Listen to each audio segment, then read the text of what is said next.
welcome back to season 3 of But Is It? I know, super excited. We're gonna have a really good season, very women focused this season. Yes, indeed. And on video. Yep. Every episode now will be videoed and available on YouTube. Yes. Yeah. So you can see our beautiful faces while we chit chat. Yeah, we'll post the link in the show notes. And we'll post it on Instagram and stuff too. Yeah. Because I can't remember exactly what the link is off the top of my head.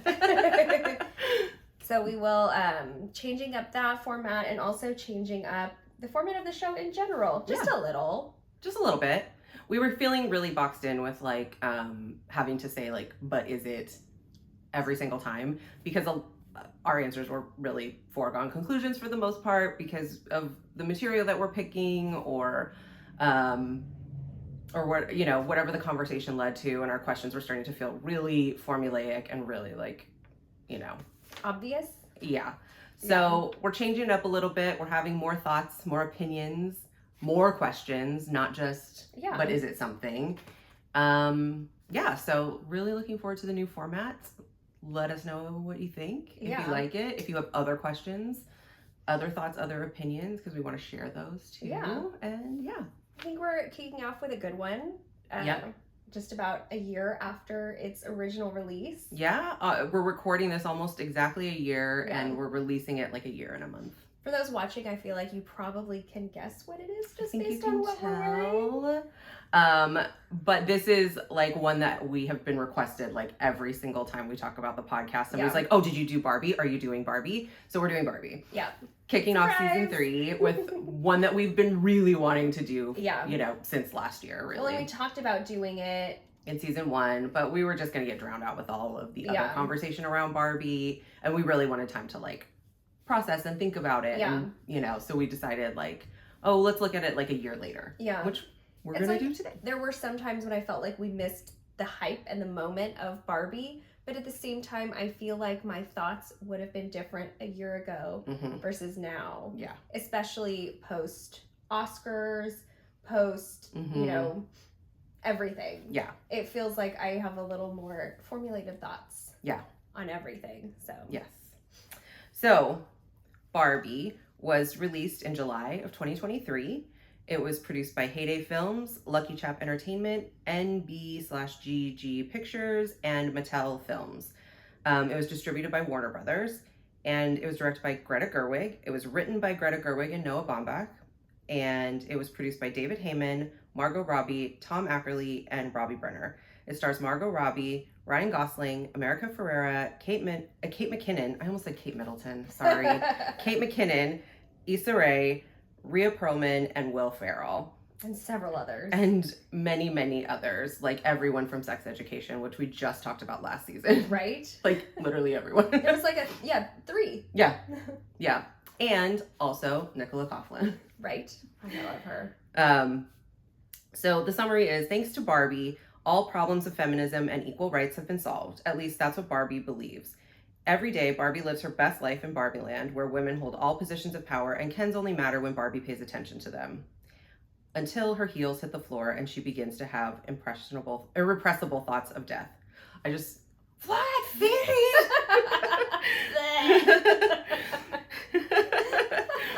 She must enter the real world and find the person playing with her. Ken tagging along. She meets Gloria and her daughter Sasha and thinks everything will be fixed by bringing them to Barbie Land, but instead she discovers Ken has brought patriarchy back with him and has taken over Barbie Land with the other Kens. With the other Barbies, Gloria, Sasha, and with the other Barbies, Gloria and Sasha, Barbie must fight the patriarchy to restore Barbie Land. You can watch it on Tubi, Pluto TV, or with subscriptions to Amazon Prime, Philo, or YouTube TV, and also on Max. And yeah. So, where were you? Well, you saw it first. I did. I saw it opening weekend. I saw it Saturday night of opening weekend with 3 other friends, and we all like went in our pinks. And it was like, I think I'm glad we're talking about a year later, because it was such like this amazing like celebratory experience, like walking into a theater full of like 90% women, or women and gay men mostly, but like 90% women, really, all in pink, all just like screaming at each other, walking in like, hi Barbie. It was like amazing. And then going out, we went out in West Hollywood later, which if you know Los Angeles or Southern California, you know that's like the super gay part of LA, where a lot of gay men live. And so going out there afterwards, like everyone had just come from seeing Barbie. Like everyone was dressed in pink. Everyone was yelling at each other like, hi Barbie, hi Barbie, hi Barbie. And we were yelling at all the men, hi Ken. Sorry, I know they wanted to be hi Barbie, but they were hi Ken. So anyway, yeah, so it was just like this like really like communal experience of watching a movie. And so I think I would have come in just like wholeheartedly 100% this movie is perfect a year ago. Yeah. Because it was this amazing experience that I would never trade. And like that is why I also think like going to the movies in a cinema is so important, because you don't get that same experience anywhere else, you know? And like, yeah, you can just go and watch a movie and it's normal and no one interacts with each other. But for a movie like this, especially, it was kind of like going and seeing Endgame in the theater opening weekend.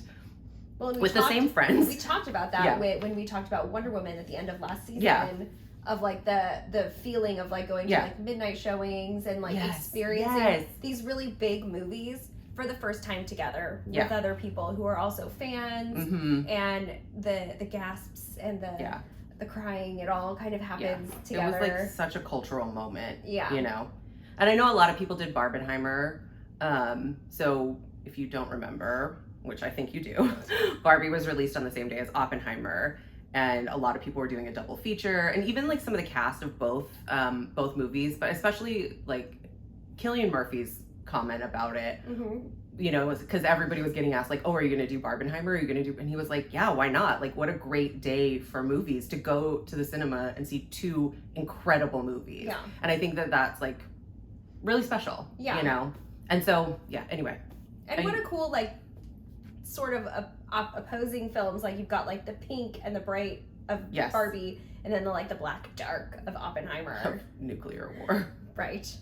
I mean, it's nice to have that kind of a experience where it's like, it's not just like, it's like not two superhero movies. Like it's not Batman and Superman coming out, you know, or, but I mean, even Batman, well, that's both DC. But it's not like, what I mean? It would like Batman and Iron Marvel Man. and DC movies coming out both in the summer. They're not like, it's the same but opposing. These are like completely different. Completely films. Different.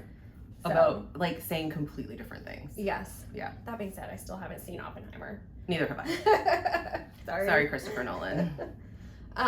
So I saw it a few weeks later. I missed the opening.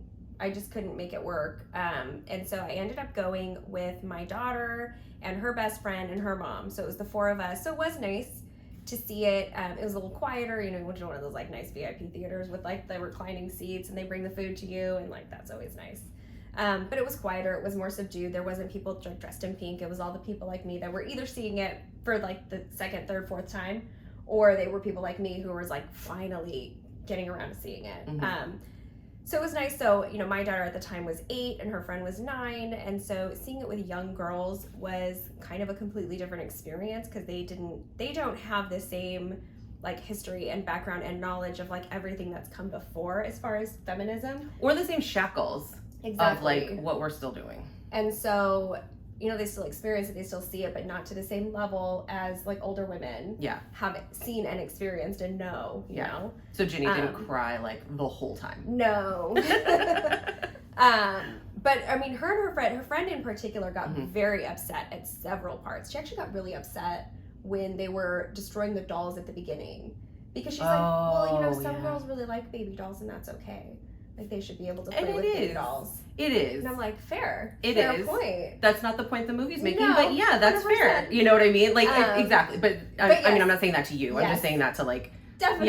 Yeah. But it was funny that's what she also got very upset at the end when, you know, Ken was being such an a-hole. Oh, God. He was the worst. And so it was interesting, and then finishing the movie and like walking around getting ice cream and like talking to these young girls about feminism and patriarchy and like what is it and what does it mean. And so I feel like my Barbie experience was kind of totally different because I was seeing it through the eyes of like this much younger girl. Yeah. So it's interesting, but I loved it. I really loved it. I don't think it was perfect, but I really loved it. Yeah. I think it was what it was exactly what it set out to be. Yes. So. Yeah. So yeah, thoughts beyond that. I mean, we have notes. I have notes. We have notes. What but okay, so I most what is your biggest thought? Did you watch it again? Yes. Okay, when did you watch it again? Like 2 or 3 days ago. Okay, I watched it again last night. Yeah. And cried the whole time. Again. I did not, but again. I don't cry at movies in the same way. I never used to, but since like 2016 and the apocalypse, I cry at everything. Yeah. Cry at the drop of a hat. I don't know what's going on. Is it because No, because I was in my 30s then. I'm like, when was turned this? everything off. Yeah. I don't know what's going on. Dead inside. I don't know what's happening. I just cry all the time now. I never used to cry at anything. I cry at the stupidest I things. used to make fun of my mom for crying at everything, and now I'm like crying at commercials. If there were still Kodak commercials, I would cry at them. I was listening to the soundtrack for the Broadway musical 6 was that episode 1? It was season 1. It was like episode 1. 2 or 3, I think. 6, the musical about the 6 wives of Henry VIII, and I was listening to it on the way up, and I was at the end when Catherine Parr is kind of singing, and she's bringing it all together and talking to the women about like forget him, like this is like we shouldn't be competing with each other. We should see it's already happening. I know, right? What is wrong? Who am I? And it made me a little like I got a little like choked up. I also can't listen to that song by Colby Calais. They used it a lot in Hillary's campaign. Oh. Not Brave, because that's the Katy Perry one, but the other one.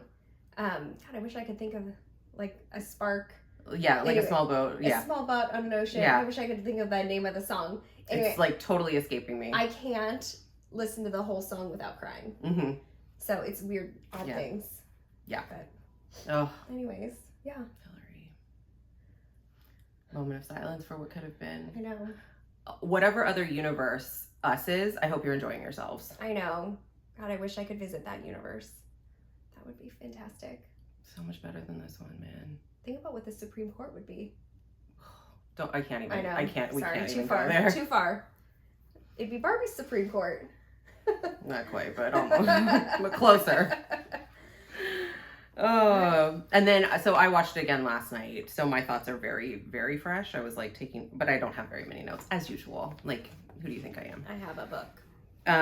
It was so funny. I wrote Barbie Land is really just the opposite of the real world, like right before someone else said it in the movie. Right. Like basically that. But it really is. So if you haven't seen Barbie, you should really just pause and go watch it and then come back, because spoilers.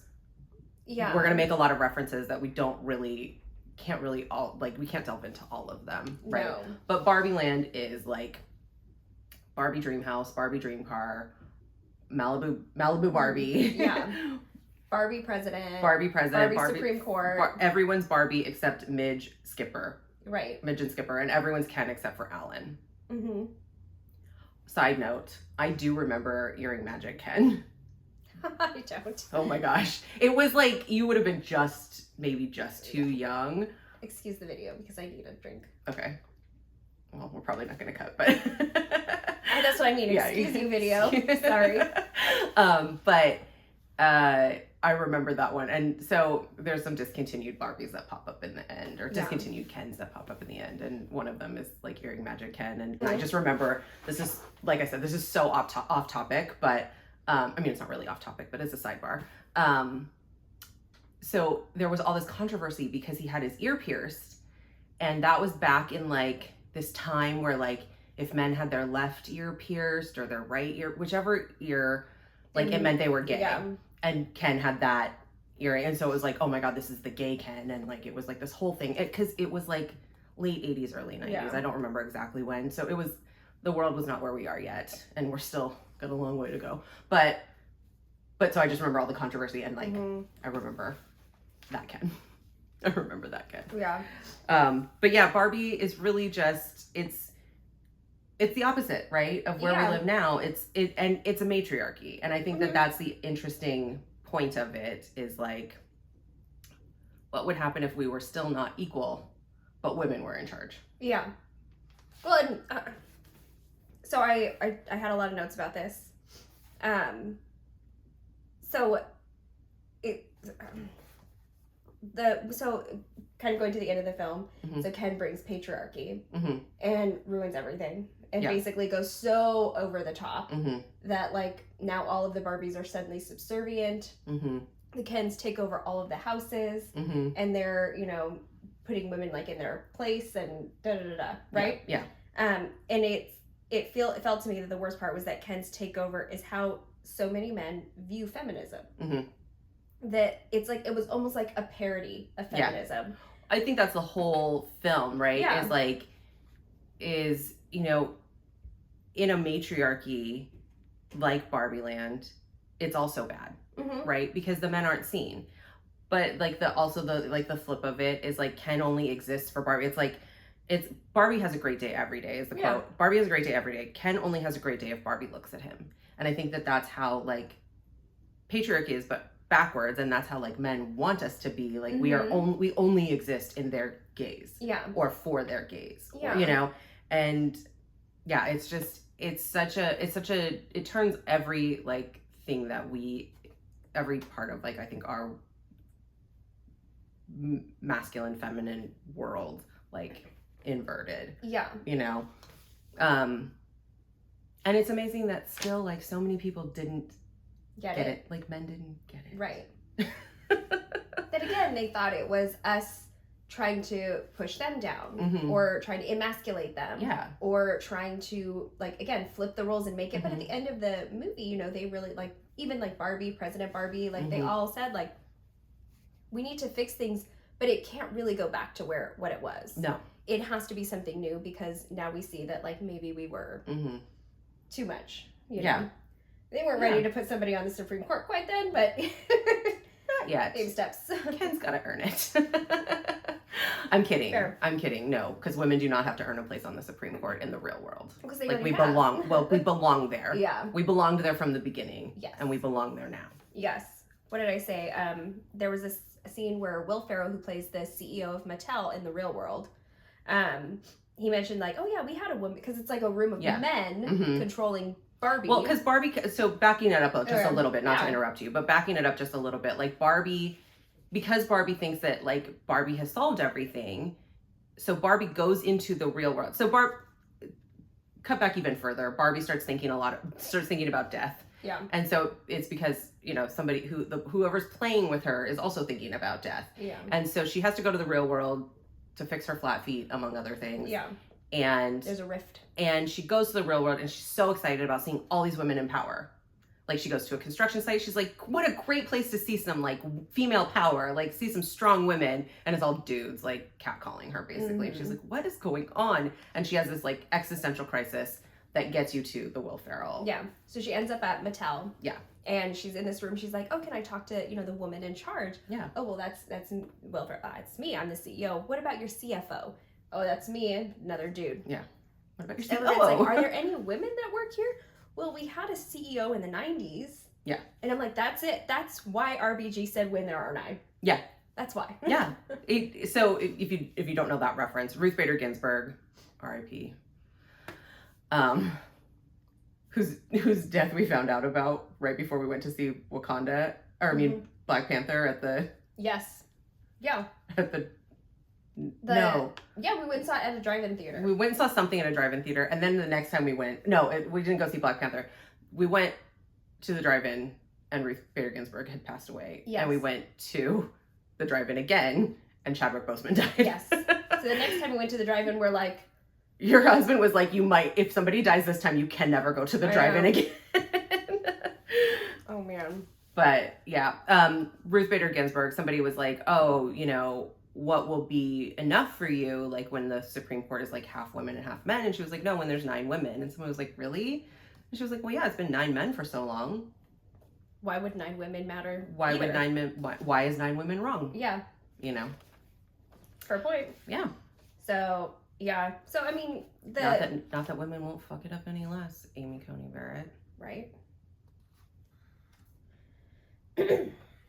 There's a few women in the government that I could talk about, but that's not the topic today. We don't have time for tears and anger. I mean, we do, but not here. Not amidst all my frilly pink. Not in the pink. But yeah, the fact that we are in the real world, in our real world, that just us demanding equality is somehow viewed as us taking something that they view as theirs. Yeah. That we're taking, and that's how I viewed the whole movie, is that like it's this big parody of, you know, what men view feminism as, and of just taking 100%. It over, striking everything out, putting everybody, it's like that's not what we're asking for, it's not what we want. Yeah. You know, we just want the same access, the same pay, the same respect that men are just freely given. Yeah. So. Yeah, there's this really interesting thought about oppression and equality and justice and whatever, that's like, I can't remember the exact quote, but it was basically saying like, oh yeah, like white people are afraid of black people coming to power because they think that means that they're going to do the same thing that they did to them.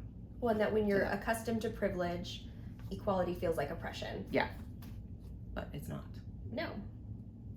There's room for us all around the table. Yeah. There was a whole half of the table that the CEOs weren't using. Yeah. That could be filled with women. Right. Not taking any one of them out. Right. The whole rest of the heart. Like, but also take some of them out. They don't all need to be there. Probably. They probably don't all deserve to be there. Yeah. I mean, but yeah, that was the big message that I was just like, how many men deserve the things that they have? I'm not gonna touch that. Anyway.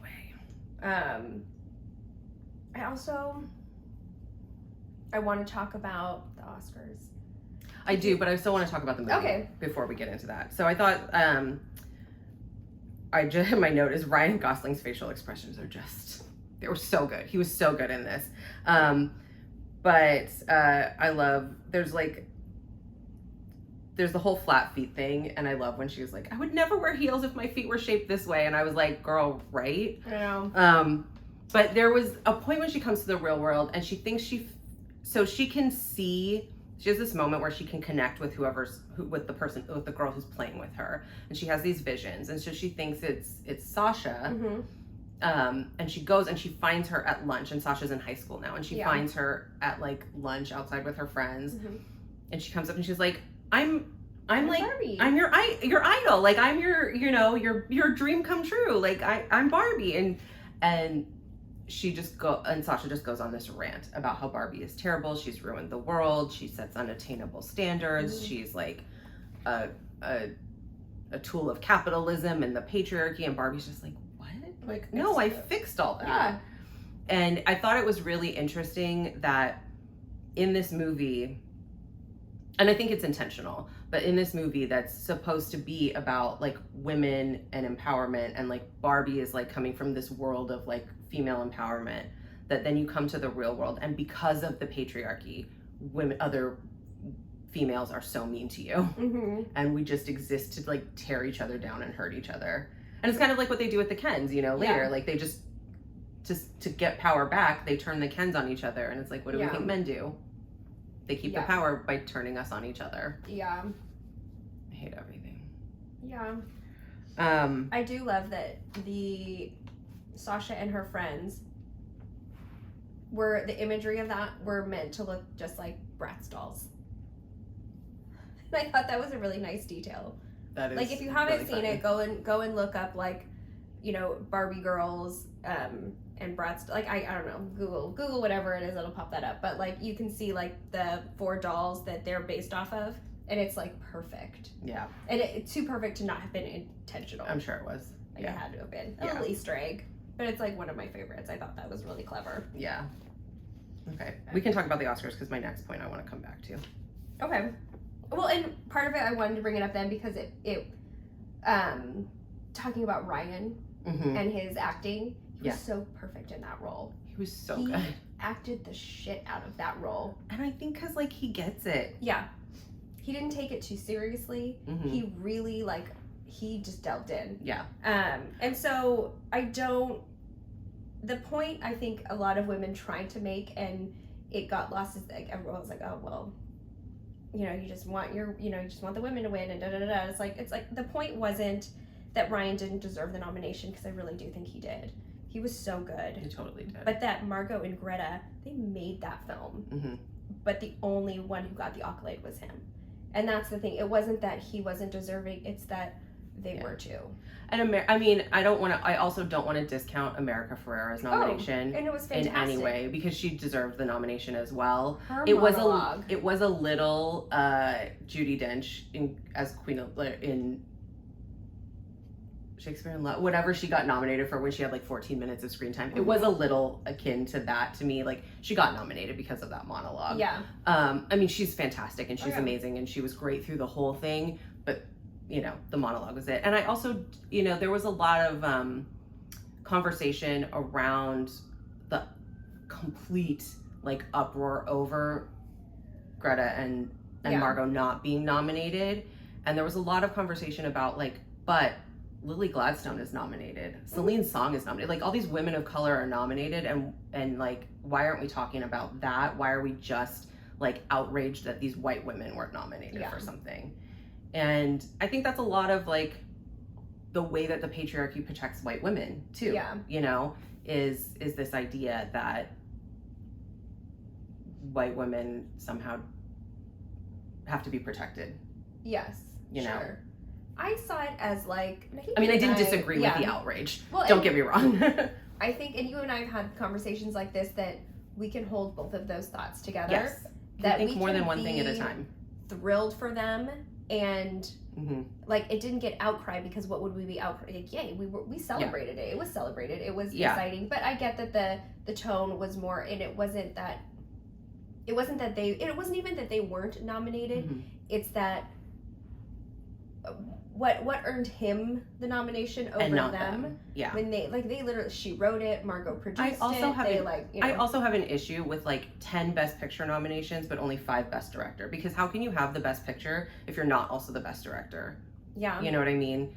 But I do think that and I will say, like, even if Margot had been nominated, I still would have wanted Lily Gladstone to win. Oh, 100%. Because I want more Native people to win. I want more people of color to win. Like, even if Greta had been nominated, I probably would have wanted Celine Song to win, you know, because, or the other woman that was nominated who did the other film that I can't think of off the top of my head. But, you know, there were 2 women nominated. Yeah. They just weren't Greta. And I think that, you know, I think that the issue around, like, why are we upset about this when these like women of color are here and nominated is like, also not for nothing, like Barbie was a touch white feminist. Yeah.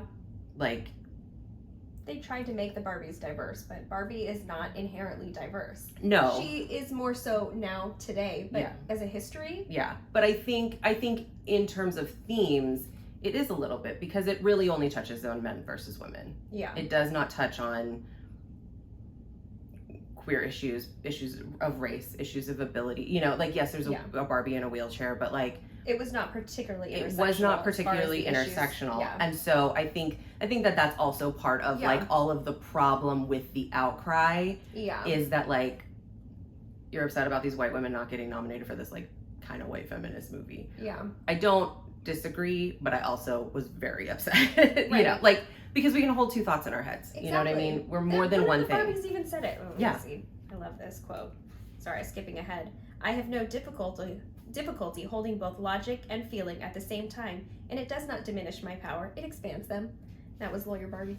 It's very Spock. Right? Sorry, I've been watching Star Trek Strange New Worlds lately.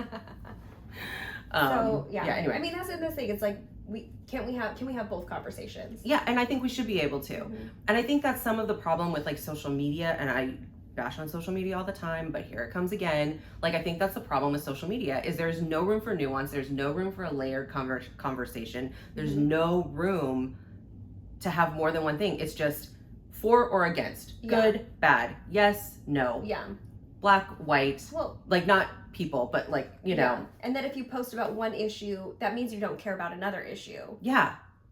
And it's like, no, I care about both. This is just I care about all of the issues. This is just the post that I came across that I shared in this moment right now.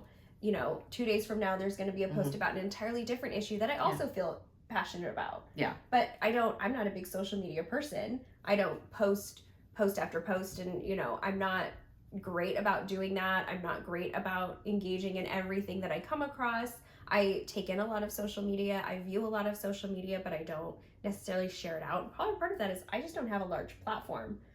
People aren't reading what I might like something or things like that just because I want those content creators to, get more, I don't know, I know when you boost the algorithm. Exactly. Yeah. I might try to do that, but like me sharing it. So when you look at my page, I probably don't look particularly like engaged and involved in social, because for me, I don't have the platform or the capacity to make that a huge presence in my life. But I think, I have power in my vote, and that's what I focus on. Yeah. Well, I think too, like a lot of these content creators, like that's their job. Yeah. But I think also like, and I want to say this like very delicately, but like when your job is social media, you are rewarded for being antagonistic. Yeah. You know what I mean? Like you are rewarded for creating conflict. And there's a lot of conversation now, and there has been, I'm sure, but like I'm just like kind of more tuning into it now, about like the effect that comments have had on the news media, and I think like Seth MacFarlane this morning or last night posted like a passage from a book about it, and I'll try and like link it in the show notes and stuff because I can't remember everything off the top of my head, and my phone is you. So but it's just talking about how like now being able to comment on the news, which generates revenue, it has led to this like, I mean, because I'm sorry, like we are in July 2024 and we were talking about Biden as though he's somehow a worse candidate than Donald Trump. Right. Like a man who will dismantle our democracy, flawed as it is, which I can have those two thoughts in my head too. Like I can think our system is broken and our system is actually working the way that it was designed to work, which is keeping like white, straight, cis, rich men on top, and want to break the system. But I also can think that like Donald Trump will ruin our lives. Yep. A majority of people's lives. And like, that is not a risk. I can want to reduce harm and also still revolutionize at the same time. But it's just like, I'm not willing to risk the safety of like every single minoritized person on the planet for the sake of revolution. Like I'm just not now. I believe we can fix a broken democracy. I don't believe we can't just fix fascism. No. And the thing that worries me the most, and this is getting way off topic, but the thing that worries me the most is that like there is no other military that can take us. Maybe China, but there is no other military that can take us. Yeah. And that's how we've stayed a superpower for so long. And would they come to our aid under Trump? Question mark. Or would they come support Trump? Exactly. You know what I mean? So I don't know. There is no military that can take us.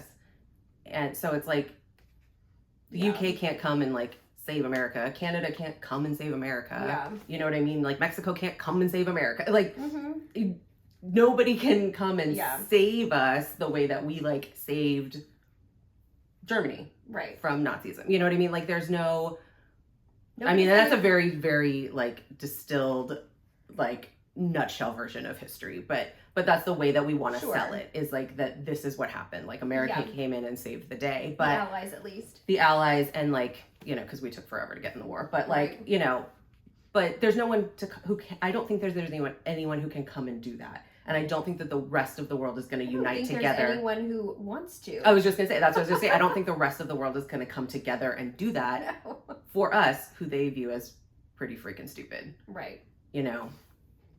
So anyway, but I have hope because what's happening in France and what just happened in the UK and, so here's hoping. Yeah. Look, politics are going to come up a lot this season. It's an election year. Traci and I feel very passionately about things. Though, for all the jobs that we thought about getting in like political nonprofits, I'm so glad I'm not in one. I know. I know. I would just cry all day, every day. You know, and I have a friend who works for Planned Parenthood, and I'm just like, I don't think I could do it. Yeah. I was very close to getting a job at Planned Parenthood once, and I can't imagine the stress I would feel. Same. Over the last, how long has it been? A year now? Even before that, but you know. Yeah. I know. And my friend was like, somebody was like talking about how their job was so stressful, and she was like, you think that's stressful? Like, I work in abortion. You know what I mean? Like, come on. Oh man. That's like another level right now. Yeah. But anyway, back to the movie. I know. It's all related. Yeah. You know, Go ahead. Oh, you were gonna say something. No, I didn't have a thought. Oh, okay. Because I do. I started to, and it's gone. I think, you know, when it comes back, when Barbie and Gloria and Sasha come back to Barbie Land, and they see that like the Kens have taken over and made everything pretty awful and at least very bro-y, if not very awful. And I just thought like, and they have this scene around like a bonfire on the beach where all the Kens are like playing, and I even love when Ken is like, let me play guitar at you, you know, and all the Kens are playing the guitar at the Barbies, and they're singing I Want to Push You Around. Yeah.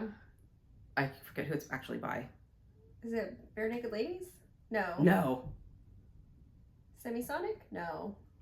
Can't remember. Anyway, they're all singing this song, which is very aggressive. It's a very aggressive song to serenade your girlfriend with. I know.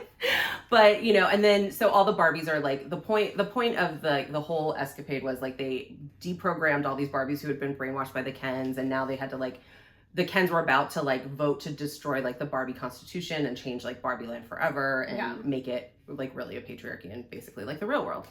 And all the Barbies kind of unite with like weird, it was like stereotypical Barbie who is Margot Robbie, and then weird Barbie and the discontinued Kens, like you know, Sugar Daddy Ken and Earring Magic Ken and Alan and then Gloria and Sasha, and like they all like work together to deprogram all the Barbies.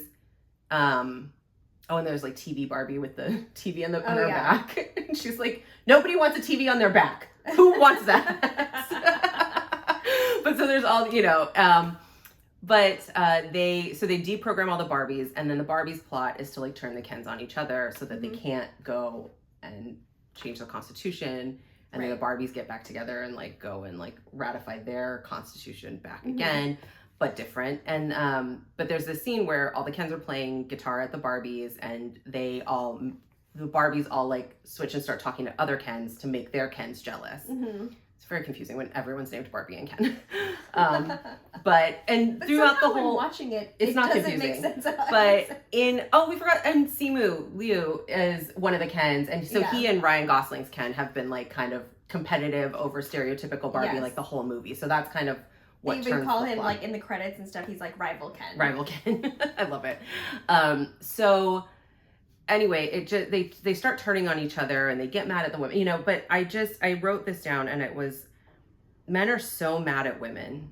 Like, they want love and respect and compassion, but they can't say it because the patriarchy won't let them. And like, that is how the patriarchy harms everyone, right?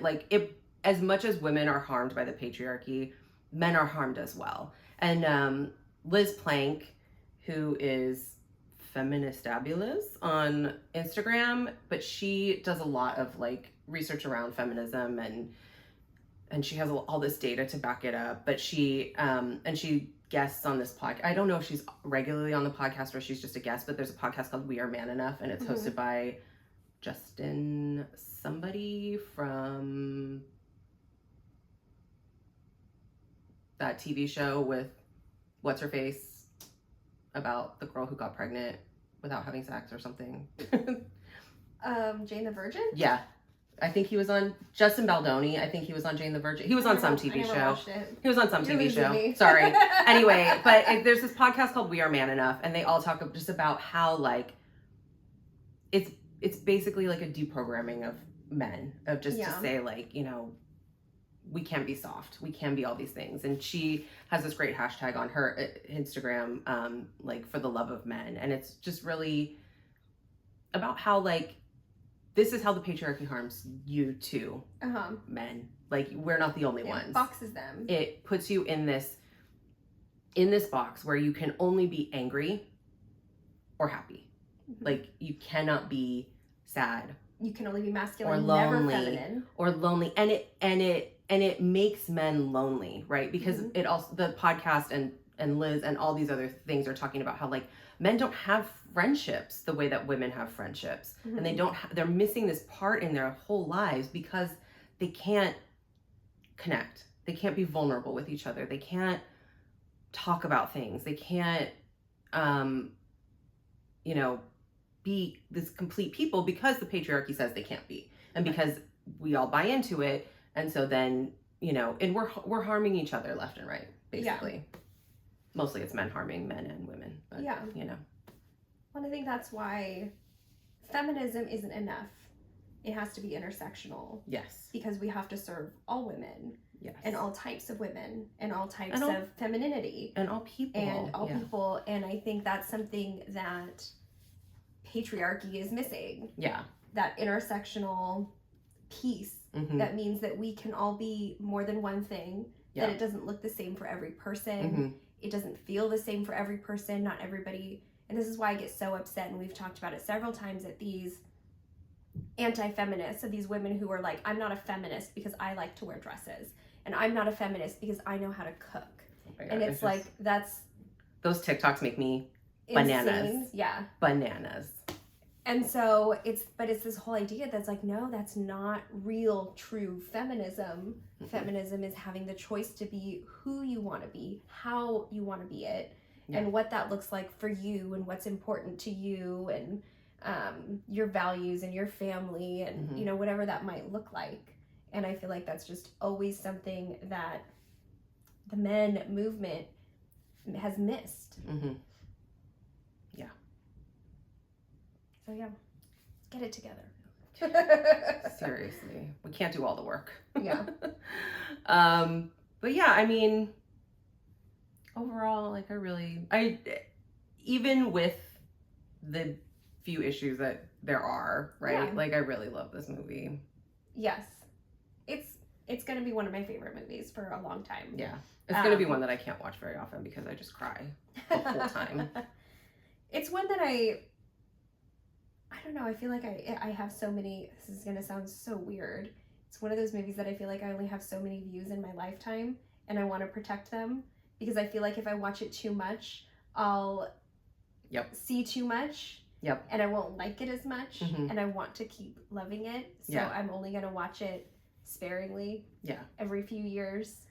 So also, it is not only good because of the script and the story and the acting, right? Yeah. It is also good because of the whole production design. It's like on point. It's beautiful. It's everything, so cool. Everything is pink. Like even the white is pink. Yeah.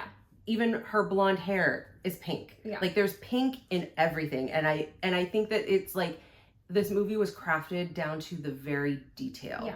Well, every single detail was crafted. Women like you and me who grew up on Barbie. Yeah. And recognized the pieces and the details of like that dream house, that car, that like those furry boots, like all of these like there was a lot of nostalgia built into the movie in Barbie Land of like these pieces and these dolls, these discontinued dolls that we see again, and it was like, so that made it more special to people like us and even older women. In a way that I think, like my daughter, will never understand. Well, and she didn't really play with Barbie anyway. Yeah. So she kind of did. She has Barbies, but not in the same way that we had. Yeah. Because she has 10 million other types of dolls that she also plays with. I still have all my Barbies there in storage. I still have all my Barbies. I should have brought them out. We did. I mean, they're. Yeah, I know. I would have had to go get them, and then would have been a whole thing. But if you scroll down on my Instagram. You will see me going through like all of my childhood stuff, and there are some pictures of Barbies. Yeah. Like Barbie and the Rocker. I had a Barbie like hot dog stand. I had the Barbie Dream House, but I did sell that when I was a kid. I had like the Get in Shape Barbie. Yeah. And so I had like her gym, like in her locker and stuff. And I had like Skipper's like dorm room. Yeah, I had a lot of Barbie stuff. I had a lot of Barbies, but they were a lot of the like single just Barbie in her box. Not a lot of accessories because we just didn't have a lot of money. So it was the cheap Barbie or the off the dollar store Barbie that wasn't really Barbie. Yeah. It was like hollow. Also, like I was an only child. Right. It was a dual totally income. Different. I mean, dual income-ish family. It was dual income family until I was 7. Yeah. But, you know what I mean? Yeah. And then my parents still both worked, even though they were divorced. Like and it wasn't meant to be like oh poor me, I didn't. No, I'm just saying like it was a different. Yeah. We have different lives. But I just remember when I got gymnastics Barbie. I think she came out like shortly after the Olympics or something. Yes. But it was one of the first Barbies that had more opposable joints. And it was, weird. I got that Barbie for my birthday one year. And it was like, oh my God, I got the Barbie that was like on TV. And like, this was like a fancy Barbie. And I'd gotten other like, named Barbies before, like Totally Hair Barbie. I never had that one. But somehow gymnastics Barbie to me was like peak. Like, peak Barbie. Wow. I got gymnastics Barbie. I wish I still had her. My favorites were Peaches and Cream Barbie and the Day to Night Barbie. And can we talk about Margot Robbie's like press tour outfits? Oh, her entire... And how perfect everything was. I mean, like, how could you not? That's great... Let's also talk about the marketing. Yes. Oh my God. Like, Margot Robbie played the role perfectly. The whole press tour, there was so much buzz about this movie. Yeah. And so it's like, to me, it's like, how much of the success was the movie? I mean, the movie was fantastic and it was great and I think it was always going to do well. But would it have done as well without this like juggernaut of a marketing campaign? I don't know that it would have. Right? Like, honestly, I think her press tour outfits sold the movie for a lot of people. Well, not just that, but like the co-branding with other brands. Yeah. Like Barbie was everywhere. Yeah. You couldn't look left or right without seeing something branded Barbie specifically for the movie. I still want the imitation Peaches and Cream dress at Unique Vintage. Yeah, it is very cute. Really want it. And they just released like an imitation like Day to Night Barbie outfit. Yeah. Like it's not got like reversible skirt. It's just like the night Barbie dress, but like so cute. The Peaches and Cream one's gonna be mine one day. Do it now. It's gonna go away. So we'll link it in the show notes, but I have an article that I found from Temple University that basically even before the movie came out, they kind of looked at like all of the marketing that was leading up and just the history of like marketing for Barbie and how like hugely successful. And it's not just how they marketed, but who they were marketing to, because really in like movies, even things like cars, they're really marketed only to men. Yeah. You know, that's the focus, that's the team. But like the purchasing, like recognizing and acknowledging the purchasing power that women have was huge. I mean, obviously this was going to be a movie that is going to appeal to more to women than men. That's just the nature of the film. You know, it's Barbie. Barbie is I hate saying it this way, but it's a girl's toy traditionally. I don't think only girls should play with it, and I think traditionally girls have played with Barbie. Yes, that's a better way of phrasing it, but same thought, better phrasing. Where and that is it's a toy that's traditionally given to girls. Yes. And that girls are more exposed to. It's just more a part of like our upbringing because of gender norms and blah blah blah. But it's just the fact of our history. That anyway, so we always knew that this was going to be appealing more to women than men. But it was just having them so heavily marketed to us of like, not only do we know that this is going to be something that appeals to women, but we want you all to be like part of the hype. We want you all to be excited about it. We want you to buy not just the movie, but the clothes and the accessories and the special and limited edition food and makeup and like all it of was the whole it was everywhere thing. And so there was so much hype. I mean, to your point, like you go to this movie and the whole theater is women in pink. Yeah. And how much it's just like pink jumpsuits after the movie. Yeah. Like, man, they had a heyday.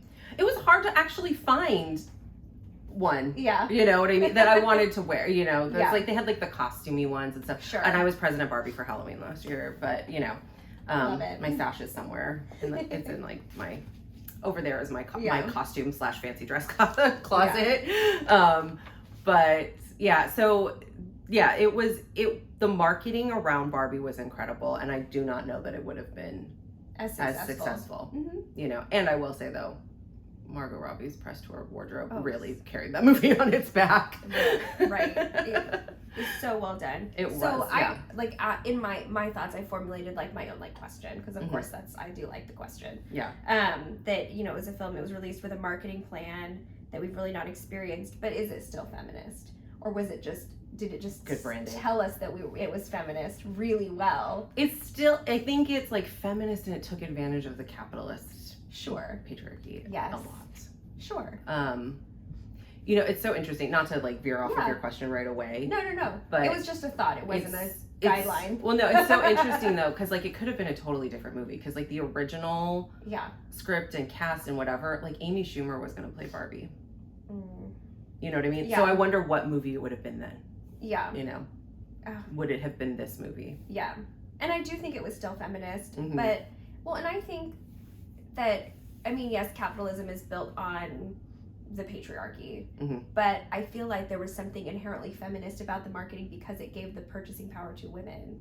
Yeah. Granted, I don't know, like, that doesn't mean that women businesses were benefiting and things like that. So there's a much larger conversation about capitalism, but I did like the fact that it was really like, no, we know that you guys are the one with the power right now, and we're gonna make sure that you know, get what you want. Yeah. So that's an interesting thought. Yeah. I don't know that I fully agree, but I think that's an interesting thought. But it did. So this article from Temple did have one final quote about, you know, whether or not, like, is Barbie feminist? No, I don't think they were talking about just Barbie this movie, but Barbie in general, but really Barbie the movie. But whether or not Barbie is feminist depends a lot on the interpretation and interests of the audience members. When it comes to these issues, we put a lot of pressure on single stories, demanding Barbie or Beyonce or Taylor or Awkwafina to be all things to all people. And the best way for our entertainment industry to be more feminist is to open the door to more diverse storytellers and let them tell the stories that matter to them. So, I mean, at the end of the day, I thought Barbie was feminist, but I don't think that all will agree, because not every woman will find this story empowering. And I think that's okay. It can still be feminist for many women. Yeah. And I think the point is that, you know, we need to make sure that we have stories that every woman can find empowering, even if it's not every movie can't be all things for all women. We've talked about that so many times, but we need to make sure that there are stories for all women. Yes. And all people. Yes. Yes. We've talked about that a lot. Yeah. That's my final thought. My final thought is, hell yes, white savior Barbie. Yeah. It's like one of my favorite quotes from the movie. And when Sasha in the back is just like, hell yes, white savior Barbie. I also really like very on point. I also really like the quote, I don't want to touch a foot. So yeah, my favorite quote is right after America Ferrera's monologue, and Barbie, it kind of clicks for stereotypical Barbie, that, oh my gosh, by giving voice to the cognitive dissonance required to be a woman under the patriarchy, robbed it of its power. And I think that's what, like, it all boils down to as well, is like, we have to call it out, and by calling it out, then it the more we call out patriarchy, the less power it will have. There's a quote that I really love, not from Barbie, but from someone, and I can't remember the exact quote, and I can't remember who, so new day, same me. Yeah. But basically she's saying, like, a lot of women reject feminism because of how heartbreaking it is to have your eyes open to your own oppression and to still live in it every day. And I do think that is the problem with racism, feminism, whatever. Not the problem with feminism, but like that's the problem with the patriarchy, is that like it is so soul crushing to wake up and realize all these ways that the world works against you. Yeah. And to then still have to fight it, and to have so few allies and accomplices on the side of the oppressors. It is so challenging and it's so hard, and that's why a lot of women reject feminism. Yeah, because they don't want to realize. Makes sense. How bad it is. Yeah. I'm not oppressed. You're oppressed. I'm not oppressed. You just choose to be angry about everything. Whatever. I still don't want to touch a foot. Right. But yeah. So quick shout out to one of our listeners who's been listening from the beginning. She gave the idea to, end episodes with our favorite quote, moment, memories, things like that. So leaving everything on a good note. I think it's because of sex education, right? When I was like, beware the wild woman, she will chew you up and discard you like a bag of crisps. Yes. And shout out to Emma and Nishiti having their moment towards the end of the movie. Yes, really I know. I just want my friend back. I'm right here. And also Adam, Aaron. Who I only clicked like partway through the movie. I was like, oh my gosh, that's Adam. He's the one. So Adam is the character in Sex Education who's was played by, it's on the show notes, but it's not on, I didn't write it down. I forget the actor's name.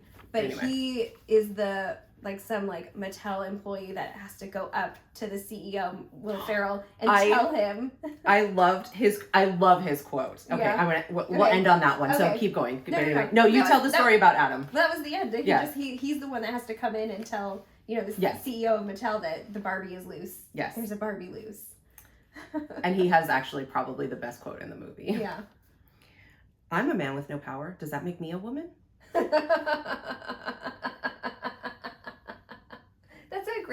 I love the ending. That's a great ending. Yeah.